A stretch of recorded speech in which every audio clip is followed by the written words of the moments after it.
Hello hello, salut, c'est moi, de retour pour un nouvel épisode de Comme tout le monde podcast.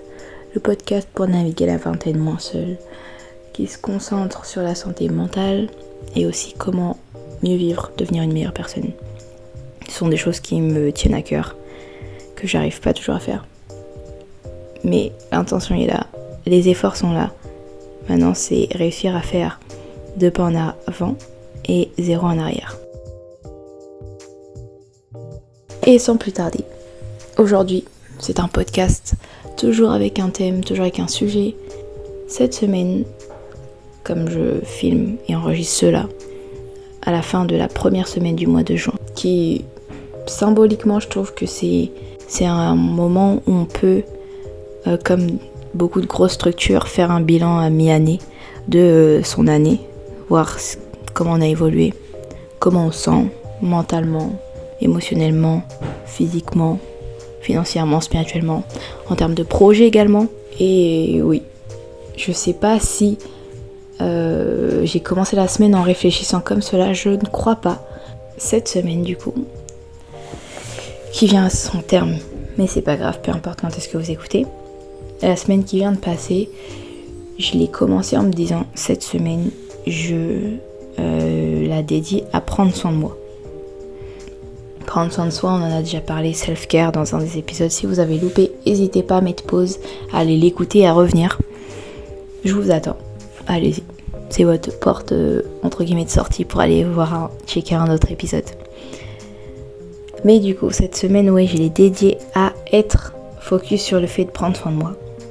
J'ai commencé, bien évidemment, la semaine en prenant soin de moi physiquement, commençant la semaine avec une séance de sport. Quand j'avais un rapport particulier avec le sport, c'était surtout une relation malsaine avec le sport, parce que le sport c'était égal à ne pas être grosse, mais je le faisais plus dans une mentalité de je n'aime pas mon corps, plutôt que je fais du sport parce que je sais que ça fait du bien pour mon corps, mais ça fait du bien à mon esprit, comme on aime tant dire communément. Et clairement, maintenant c'est plus du tout la relation que j'ai.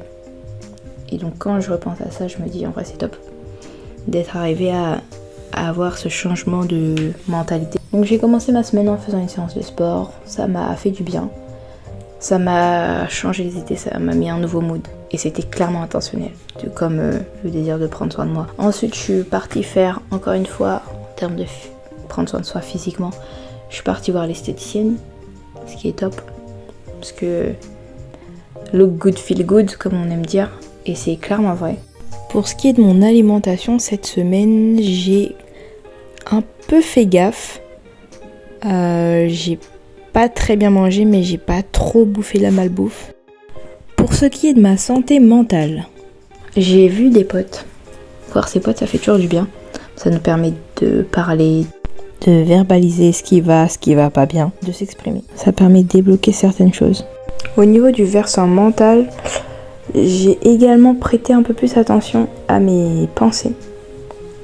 Souvent on se rend pas compte, on accepte une pensée négative, puis une autre et on est à la fin de la semaine complètement adhérent à des pensées qui nous bouffent, que ce soit à ruminer, donc ça c'est des mauvaises pensées ou autres. Et j'ai fait un peu plus attention. Et il y a beaucoup de psychologues qui disent que on n'est pas nos pensées. Parfois on a une allégeance à des pensées qui nous ont traversé l'esprit très rapidement et on les accepte et après on en est littéralement esclave.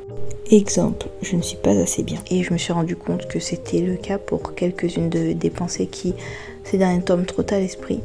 Du côté de la santé mentale, il faut aussi faire gaffe à son temps passé devant les écrans. Parce que souvent, il y a énormément de stimulation, énormément d'informations et on ne se rend pas compte que ça nous affecte également.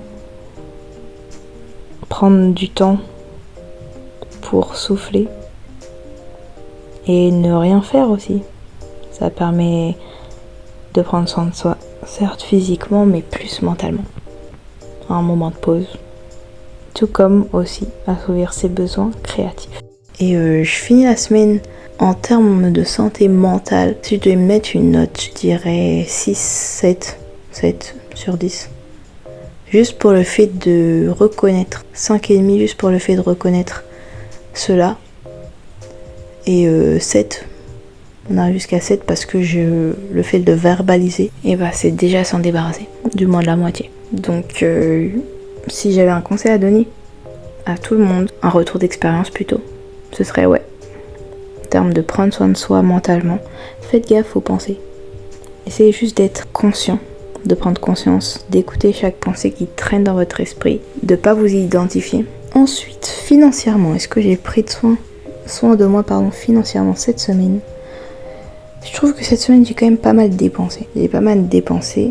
Après, il y a des fois où j'ai dépensé, comme aller chez l'esthéticienne, c'était un investissement, donc financièrement j'ai quand même pris soin de moi. Tout comme on dépense son argent dans des choses inutiles, parfois aussi on dépense son énergie dans des choses inutiles.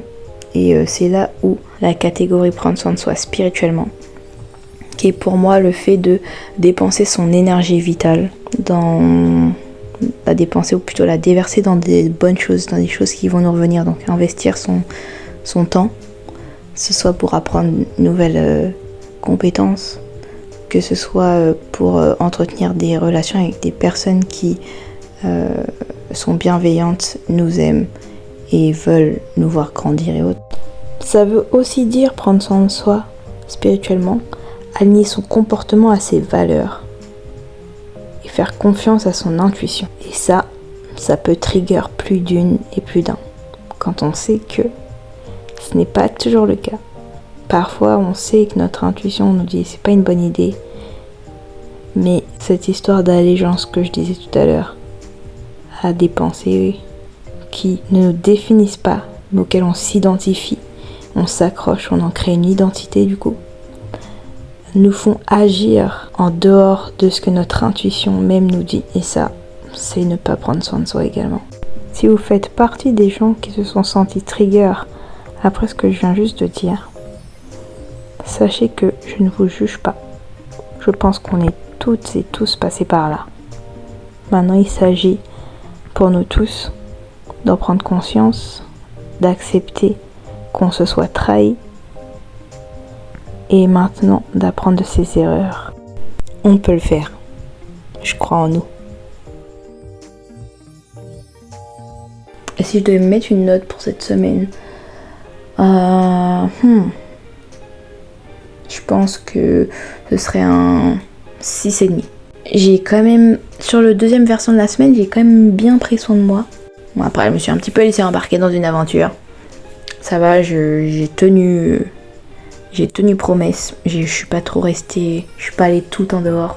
Trop. Parce que être distrait aussi, c'est pas prendre soin de soi. C'est dépenser son énergie vitale inutilement.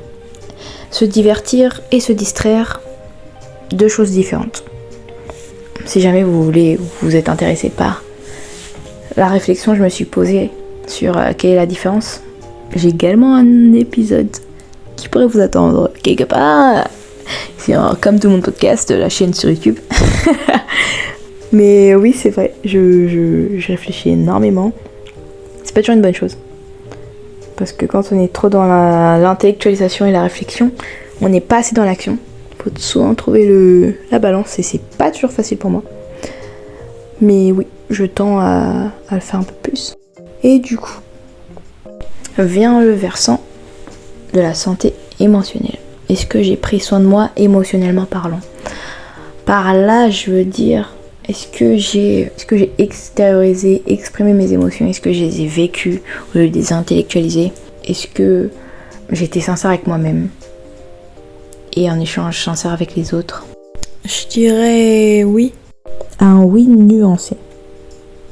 J'ai été présente émotionnellement. J'ai vécu mes émotions, je les ai ressenties. Je les ai pas refoulées ou quoi que ce soit. J'ai également exprimé certaines fois ce que je ressentais. J'ai réussi à le faire pour chaque émotion et être honnête envers moi-même. Et ce que j'ai partagé à tout le monde, ce que je ressentais, tout le monde dans le sens où des personnes qui sont proches, que j'estime, ont besoin de savoir ce que je ressens. J'ai encore du travail à faire là-dessus. Je tends à m'améliorer. Je suis fière d'avoir pu exprimer ce que je ressentais au lieu de le garder pour moi. Et ça demande de bien être entouré, de savoir à qui parler, de savoir aussi faire le tri entre j'ai besoin d'extérioriser cela, j'ai besoin de le vivre d'abord et d'arriver à classer ce qu'il y a à classer et autres. Dans l'ensemble, pour cette semaine de prendre soin de moi et du bilan que j'ai fait de cette semaine, je pense que je vais continuer à faire des efforts plus intentionnels. Je vous invite à faire de même pour vous-même. Tous les moyens sont bons pour prendre soin de soi. Parce que prendre soin de soi, se permettre et se donner les moyens d'être une meilleure personne, de se sentir mieux, ça permet d'inviter les gens qui nous entourent à faire de même. Et le monde sera tout beau et tout rose quand chaque personne s'aimera assez pour aimer les autres, au lieu de se détester et de déverser cette haine sur les autres. Voilà, c'était mon instant bohème hippie. Et sur ce, je vous souhaite une bonne fin de soirée, une bonne nouvelle semaine qui s'annonce. Je vous annonce déjà que cette semaine qui va débuter est une semaine pour moi où je vais me focaliser intentionnellement sur appliquer les leçons de vie que j'ai apprises, qu'on m'a données. Des bisous, à bientôt, tchuss!